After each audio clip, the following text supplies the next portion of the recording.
श्री दुर्गा सप्तशती और मानसिक स्वास्थ्य। मार्कंडेय पुराण का एक हिस्सा जिसे श्री दुर्गा सप्तशती कहा जाता है, उसे देखें तो पुनः यही बात स्थापित होती है। श्री दुर्गा सप्तशती का पहला ही अध्याय सुरत नाम के एक राजा और समाधि नाम के एक वैश्य की कथा पर आरंभ होता है। ये दोनों ही लोग किन्हीं कारणों से दुखी हैं और वन में एक आश्रम में हैं। ये भाग और इसमें दिया गया वर्णन इसलिए भी महत्वपूर्ण हो जाता है क्योंकि ऐसे दैख मनुष्यों को अवसाद में धकेलने का एक कारण होते हैं। ये मानसिक स्वास्थ्य का अध्ययन करने वालों के लिए एक मुख्य बिंदु होता है। वर्ल्ड हेल्थ ऑर्गेनाइजेशन ने 10 अक्टूबर 2021 को मनाए जाने वाले विश्व मानसिक स्वास्थ्य दिवस का आधार बिंदु ही असमानता को रखा है। महाभारत के वर्णन के हिसाब से देखें तो चौथा, पांचवां, आठवां और 10वां कारण इसी असमानता के व्यवहार की बात कर रहा होता है।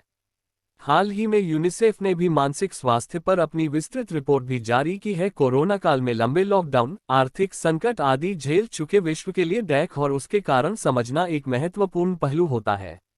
महाभारत में गिनाए दुखों का पहला कारण परिवार से दूर होना राजा सुरत और समाधि दोनों पर लागू होता है। दूसरा कारण संबंधियों द्वारा त्याग दिया जाना तो समाधि नामक ये व्यापारी स्पष्ट रूप से झेल ही रहा था। श्री दुर्गा सप्तशती के राजा सुरत को देखे तो अकारण ही उससे कुछ लोगों ने शत्रुता मोल ले ली थी। संख्या में कम होने पर भी राजा अपने शत्रुओं से हार गया था। इसलिए कहा जा सकता है कि उस पर आठवां दैख का कारण यानी कम योग्यता वालों द्वारा अपमानित होना लागू होता था। नौवां मित्रों स्वजनों का छल भी राजा पर लागू था क्योंकि उसका कोष हारने पर उसके मंत्रियों ने ही अपहृत कर लिया था। वो अपने प्रिय जन ही नहीं बल्कि हाथी किस स्थिति में होगा इसकी चिंता भी करता दिखता है, इसलिए 14वां कारण भी उस पर लागू होता दिखाई देता है। 13वां कारण यानी संचित धन की बर्बादी की चिंता भी राजा को हो रही होती है। कहा जा सकता है कि जो सैद्धांतिक रूप से महाभारत में बताया गया है वही इस कथा में दिखता है। इससे आपको वो प्रसिद्ध उक्ति भी याद आ सकती है जिसमें कहा जाता है कि जो कहीं भी लिखा है वो महाभारत में मिल जाएगा। पूरी कथा के समाप्त होने पर अंतिम अध्याय में आपको राजा के पुनः अपना राज्य प्राप्त करने और समाधि के मोक्ष की प्राप्ति भी दिखती है।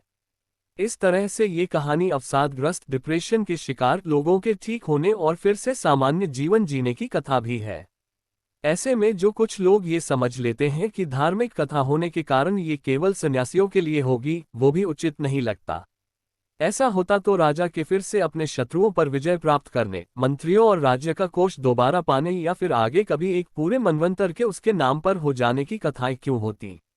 इस हिसाब से देखा जाए तो न्यूनतम योग्यता की कसौटी पर भी श्री दुर्गा सप्तशती या फिर महाभारत जैसे ग्रंथ काफी ऊपर आ जाते हैं। केवल आध्यात्मिक या दार्शनिक दृष्टिकोण को छोड़कर सीधे सादे से मानसिक स्वास्थ्य के दृष्टिकोण से भी इन्हें पढ़ा जा सकता है। पहले ही अध्याय में देखें तो श्री दुर्गा सप्तशती का 52वां श्लोक देखने लायक होता है। कन्मोक्षादृतान्मोहत्पिद्यमानान्पिक क्षुधा मानुषा मनुज व्याघ्र साबिलाशा सुतान प्रति। अध्याय 1 श्लोक 52। यहाँ कहा गया है कि मनुष्य भी प्रत्युपकार की आशा से ही संतति के प्रति प्रेम दर्शाते हैं, उनकी देखभाल करते हैं। यानी दुखों के कारण और उनके निवारण से पहले एक स्वीकार्यता बनाने का प्रयास किया गया है।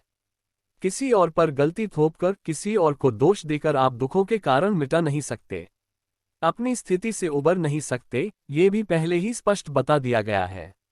बाकी ऐसे ग्रंथों को पहले अनुवाद के साथ और फिर उनके मूल स्वरूप संस्कृत श्लोकों में पढ़ने का प्रयास करके देखिए। संभव है हर पाठ आपके दृष्टिकोण को एक नया विस्तार देता जाए। नवरात्रि की शुभकामनाएं। विदेशियों की नकल किए बिना काम कैसे चलता। तो जैसे फिरंगी रानी के दौर में उपनिवेशवादी साहेब लोगों के घरों में हुआ करता था, वैसा ही एक ड्रेसिंग टेबल भारतीय घरों में भी आने लगा। अब यहाँ एक समस्या थी।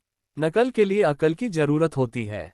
फिरंगी मेम के बच्चे संभालने के लिए तो आया होती थी, लेकिन अधिकांश भारतीय घरों में दाई माँ नहीं, केवल माँ होती थी। लिहाजा 2-3 वर्ष के बच्चों की पहुंच में जैसे ही माता श्री लिपस्टिक, स्नो पाउडर आने लगता, वो मौका पाते ही उसे पोतकर तैयार हो जाते।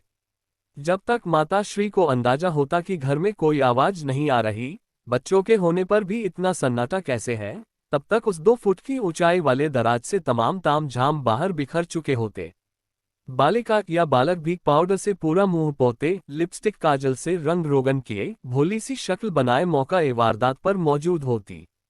अब ऐसी भली सी शक्ल पर पिटाई तो छोड़िए, डांटना भी मुश्किल है। यद्यपि माताश्री का धो देने का पूरा इरादा होता, लेकिन हंसकर बच्चे बच्ची का सिर्फ मुंह धुलाकर वापस गोद में ले आया जाता। अब जब शंकराचार्य का लिखा देवी अपराध क्षमापन स्तोत्र देखेंगे तो आपको वही चेहरे पर पाउडर, लिपस्टिक, काजल पोते कोई भोला भाला सा बच्चा नजर आएगा। ये बालक स्वीकारता है कि उसे ना मंत्र की जानकारी है, ना यंत्रों की, किसी ज्ञान विज्ञान या सुख की अपेक्षा से भी वो ये नहीं कर रहा। वो हनुमान जैसे कोई सरल से भक्त हैं, जिन्हें पता चला कि श्री राम की आयु बढ़ाने के लिए माता सीता सिंदूर लगा रही हैं, तो वो पूरे शरीर में ही सिंदूर पोत आए हैं।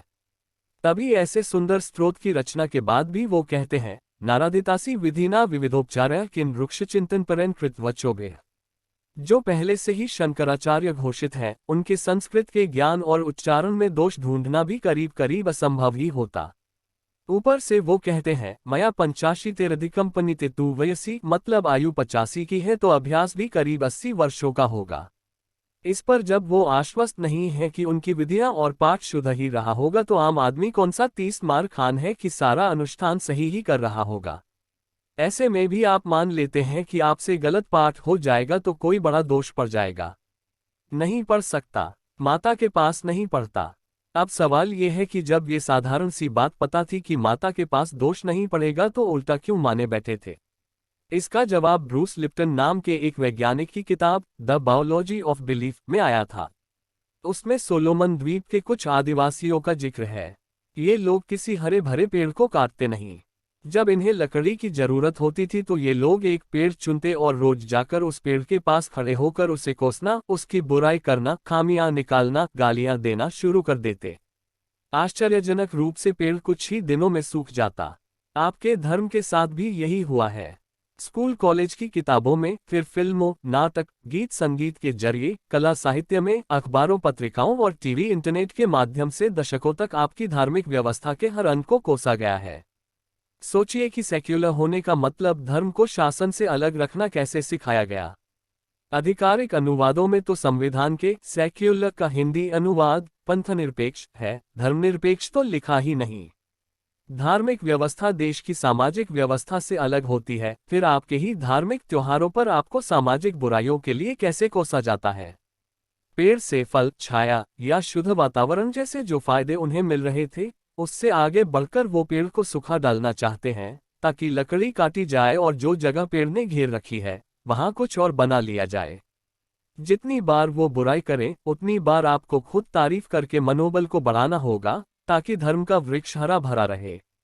पूरा पाठ नहीं कर पाते तो एक अध्याय पढ़िए, रात्रि सूक्त पढ़िए, अर्गला स्तोत्र पढ़िए, देवी अपराध क्षमापन पढ़िए और ये मानकर पढ़िए कि वृक्ष को हरा भरा बनाए रखने के लिए आप खाद पानी दे रहे हैं।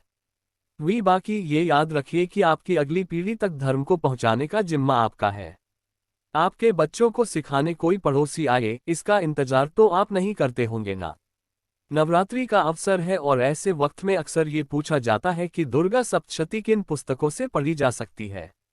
इसलिए आज हम कुछ ऐसी पुस्तकों की चर्चा कर रहे हैं जो आसानी से उपलब्ध हो जाती हैं। व्यक्तिगत रूप से बताएं तो ये प्रश्न हमें विचित्र इसलिए लगता है क्योंकि गीता प्रेस की दुकानें तो भारत में लगभग हर बड़े रेलवे स्टेशन पर हैं। यहाँ से बहुत कम मूल्य पर हिंदी अनुवाद के साथ या सिर्फ मूल संस्कृत पाठ के रूप में दुर्गा सप्तशती मिल जाएगी। अगर अपने आस पड़ोस के बाजारों में जो पूजा पाठ के सामान की दुकानें होती हैं, वहां भी पूछेंगे तो गीता प्रेस की दुर्गा सप्तशती पेपर बैक या हार्ड कवर में कम से कम दुर्गा पूजा के समय के आसपास तो उपलब्ध होती ही है। इसके बाद दूसरे स्थान पर आता है चौखंबा प्रकाशन। इनकी दुकानें भी उत्तर भारत के कई बड़े शहरों में हैं। इनकी वेबसाइट से भी पुस्तकें बहुत कम डाक खर्च पर मंगवाई जा सकती हैं। इस प्रकाशन से एक श्री तंत्र दुर्गा सप्तशती भी आती है, जिसमें सिर्फ बीज मंत्र होते हैं। अगर व्यक्तिगत तौर पर सिर्फ पढ़ने के लिए चाहिए तो मूल दुर्गा सप्तशती के अलावा उसे भी देख सकते हैं। संस्कृत ग्रंथों पर लिखी पुस्तकों के प्रकाशनों में से मोतीलाल बनारसीदास प्रकाशन है। यहाँ से देवदत्त काली की लिखी हुई देवी महात्म्य in praise of the goddess नाम की पुस्तक आती है, जो कि अंग्रेजी में है। अगर आपको हिंदी के बदले अंग्रेजी में पढ़ना सुविधाजनक लगता हो तो देवदत्त काली की लिखी पुस्तकें देख सकते हैं। यहाँ हम एक छोटा सा अंतर याद दिला देना चाहेंगे। दक्षिणी भारत में अक्सर सौंदर्य लहरी का पाठ होता है। अगर सौंदर्य लहरी पर आने वाली पुस्तकें देखेंगे तो उनमें सिर्फ श्लोक और उनके शब्दार्थ वाली पुस्तकें नहीं होती। अगर श्लोकों के गूढ़ अर्थ, उनके पीछे के दर्शन तंत्र जैसे विभागों में जाना चाहें तो वो भी उपलब्ध हैं। हिंदी में दुर्गा सप्तशती के लिए वैसी विस्तृत अर्थ वाली पुस्तकें शायद ही उपलब्ध होती हैं। इस दृष्टिकोण से देवदत्त काली की पुस्तक महत्वपूर्ण हो जाती है। ये केवल अनुवाद नहीं, टिप्पणियां देती है। अर्थ के विस्तार को देखना हो तो अंग्रेजी की इस पुस्तक को पढ़ा जा सकता है। हिंदी अनुवाद के रूप में ही एक पुस्तक पटना के महावीर मंदिर के प्रकाशन से आती है। इस पुस्तक में विशेष ये है कि इसमें शब्दार्थ दिए गए हैं। अलग अलग शब्दों के हिंदी में अर्थ देखने पर भाव समझना थोड़ा सुविधाजनक हो सकता है। ये पुस्तक हर जगह आसानी से उपलब्ध होगी या नहीं, इसे आपको स्वयं देखना होगा। आशा है इतनी जानकारी पर आप स्वयं दुर्गा सप्तशती की पुस्तक आसानी से ढूंढ पाएंगे। अपने ग्रंथों को पढ़ना चाहिए। 9-10 दिन में थोड़ा थोड़ा करके भी पढ़े तो 700 श्लोक पढ़ लेना आसान काम है। कम से कम घर में लाकर रखना शुरू करें तो पुस्तक अपना पाठक स्वयं ढूंढ भी लेती है। आनंद कुमार जी की पोस्टों से संग्रहित।